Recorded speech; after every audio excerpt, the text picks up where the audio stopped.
The handsome young man, Adeel, looked at Alina with admiration. "I want to come to your house and make you my bride," he declared. The two sisters returned home. "Well?"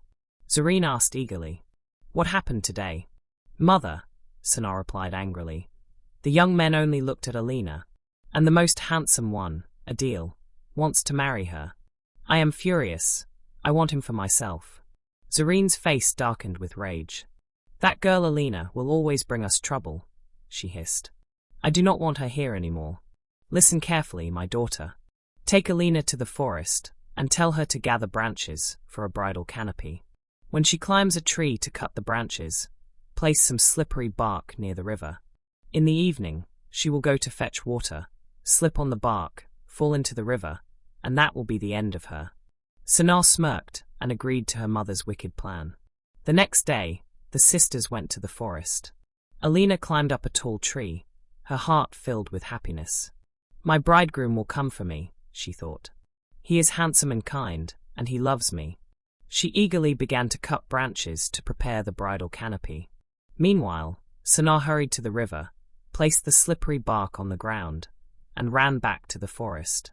"Alina," she called sweetly. "Come down from the tree, lazy girl. Mother is calling for you. She wants you to fetch water." Alina climbed down and ran home. She picked up her water pot and hurried to the river. But as soon as she stepped on the slippery bark, her feet gave way, and she fell into the water. A wicked river demon lurked beneath the surface. The moment Alina fell in, he seized her. "You are mine now," the demon whispered. "I will never let you go." Meanwhile, Ryan, the merchant, was traveling far from home. The next day, when he returned, he looked around and asked, "Where is my daughter? Where is my dear Alina?" "I don't know," Zareen replied with a shrug. "She ran away and never came back." That very moment, Adeel arrived at the merchant's house with his friends. "Where is Alina?" he asked anxiously. "Where is my beautiful bride?" "I don't know," Zareen lied. "She went out and never returned." Ryan was heartbroken. He could neither eat nor drink. He spent his nights awake, grieving. "Eat, husband," Zareen said sweetly. "Drink, my dear. Alina will return soon." But Ryan shook his head. "I will not eat. I will not drink. I want my daughter." Finally, he commanded, "Go to the river and call for her. Tell her to come home to her father." Zareen went to the riverbank and called out, "Alina, your father will not eat or drink. He waits for you at home. Why are you hiding? Come, child, come." Though she could not see her, Alina's voice echoed from the river. "My mother is dead, but I know you. You tried to kill me. You wanted me to drown. Tell my father to drink and eat, for he has lost his daughter." Zareen returned home and told Ryan, "Your daughter refuses to return. She is ungrateful and does not respect you. She told me to tell you to eat and drink." But Ryan did not believe her. "What have you done to my child?" he demanded. "Go and bring her to me. I will not eat. I will not drink. I want my daughter."